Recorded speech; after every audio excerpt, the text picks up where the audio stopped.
ایک افسوسناک خبر آپ کے ساتھ شیئر کرنی تھی۔ جمعیت علماء اسلام فضل الرحمان گروپ کے رہنما جناب حافظ حمداللہ صاحب پر ایک قاتلانہ حملہ ہوا۔ حافظ حمداللہ صاحب کوئٹہ سے کلات جا رہے تھے، راستے میں مستونگ کے مقام پر حضرت کی گاڑی پر قاتلانہ حملہ ہوا۔ حافظ حمداللہ صاحب جو ہے وہ تھوڑے سے زخمی ہوئے اور ان کے ساتھ 11 ساتھی اور بھی زخمی ہوئے، جس میں حافظ حمداللہ صاحب کے اپنے پرسنل گارڈ بھی شامل ہیں۔ یہ جمعیت علماء اسلام پر پچھلے 2 مہینوں میں دوسرا بڑا حملہ ہے۔ ایک حملہ جو ہے باجوڑ میں ہوا، جہاں پر جب جمعیت علماء اسلام کے ورکن کنونشن میں خودکش دھماکہ ہوا تھا، جہاں پر تقریباً کچھ 40 سے 50 جمعیت علماء اسلام کے کارکن شہید ہو گئے تھے۔ لیکن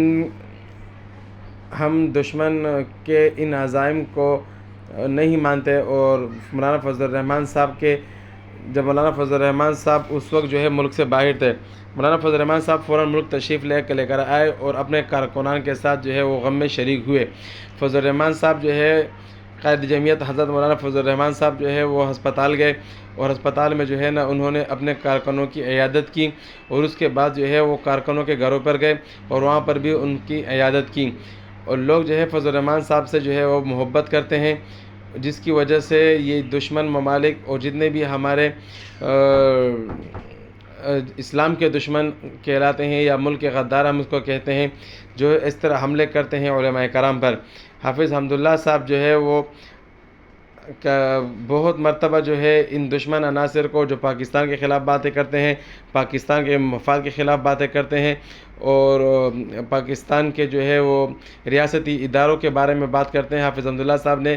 ان کے خلاف بہت باتیں کی۔ حافظ حمداللہ صاحب پر اس سے پہلے بھی کافی حملے ہو چکے ہیں، لیکن اللہ تعالیٰ نے ہر بار جو ہے ان کو ان کے ناپاک عزائم سے بچایا۔ وہ کہتے ہیں نا کہ بڑے بھائی کہتے ہیں، بڑے لوگ کہتے ہیں کہ مارنے والے سے جو ہے وہ بچانے والا بڑا ہے۔ تو حافظ حمداللہ صاحب کے لیے ہم دعا گو ہیں کہ اللہ تعالیٰ ان کو صحت کامل عطا فرمائے، اور جمعیت علماء اسلام کے کارکنان جو ہے وہ ان کے لیے دعائیں کریں، ان کی صحت کے لیے دعائیں کریں۔ اور یہ جو حملے ہوتے ہیں یہ پاکستان کے خلاف ہوتے ہیں، کسی ایک بندے کے خلاف، ایک پارٹی کے خلاف نہیں ہوتے۔ یہ پاکستان کو جو ہے نا کمزور کرنے کے لیے، پاکستان کی معیشت کو کمزور کرنے کے لیے، پاکستان کے ریاستی اداروں کو کمزور کرنے کے لیے کرتے ہیں۔ لیکن ہمارے پاک فوج کے عزائم بہت بلند ہیں، ہمارے پولیس کے عزائم بہت بلند ہیں، ہمارے FCC رینجرز کے عزائم بہت بلند ہیں کہ ان کو ہم نہیں چھوڑیں گے۔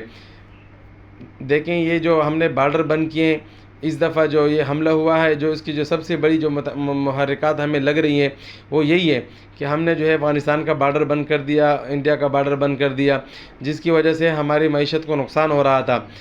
اور یہ حملہ کرنے والے یہ سمجھ رہے تھے کہ ہم ایک حملہ کر کے ان کے جو ساری توجہ ہے وہ دوبارہ جو ہے ان کو منتشر کر دیتے ہیں، لیکن پاک فوج کے عزائم جو ہے وہ مضبوط ہیں، اور انشاءاللہ اس قسم کی چیزوں سے آپ ہمیں نہیں ڈرا سکتے۔ چاہے وہ آپ پاکستان کے خلاف حملے کرتے ہو، چاہے وہ آپ کسی پارٹی کے خلاف حملے کرتے ہو، چاہے آپ وہ کسی ایک مقامی ایک عام ملک کے عوام پہ اگر آپ حملہ کرتے ہو، تو ہمارے لیے سب ایک برابر ہیں۔ انشاءاللہ ہم آپ کا ڈٹ کر مقابلہ کریں گے، اور اس طرح کے خودکش حملوں سے، اس طرح کے حملوں سے اور اس طرح کے واقعات سے آپ پاکستانی قوم کو نہیں ڈرا سکتے۔ ہم اپنے دشمنوں کو یہ کہنا چاہتے ہیں کہ آپ اور بھی کوشش کریں، اور بھی کوشش کریں، اور بھی کوشش کریں۔ پاکستانی عوام ایک ربڑ کی گیند کی طرح ہے، آپ ان کو جتنا دباؤ گے انشاءاللہ یہ آپ کو اس سے زیادہ ابھر کے دکھائے گی۔ اللہ تعالیٰ سے دعا ہے کہ اللہ تعالیٰ حافظ حمداللہ صاحب کو صحت کامل عطا فرمائے، اللہ تعالیٰ ہمارے ملک کی حفاظت فرمائے، اللہ تعالیٰ ہمارے علماء کرام کی حفاظت فرمائے۔ اور قائد جمعیت حضرت مولانا فضل الرحمان صاحب جو ہے انہوں نے خود حافظ حمداللہ صاحب کو فون کیا، ان کی خیریت دریافت کی، اور وہ انشاءاللہ بہتر ہیں، اور اسپتال سے ڈسچارج ہو کر وہ جو ہے اب گھر پہنچے ہیں، اور کسی بھی ٹائم جو ہے ان کو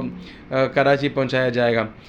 اگر آپ کو ہماری ویڈیو اچھی لگی، ہماری انفارمیشن آپ کو اچھی لگی، تو پلیز ہمارے چینل کو سبسکرائب کریں، ویڈیو کو لائک کریں، شیئر کریں، اور بیل کے بٹن کو دبانا تو بالکل بھی مت بھولیے گا۔ انشاءاللہ حاضر ہوتے ہیں ایک نئی ویڈیو کے ساتھ، تب تک کے لیے اجازت دیجیے، اللہ حافظ۔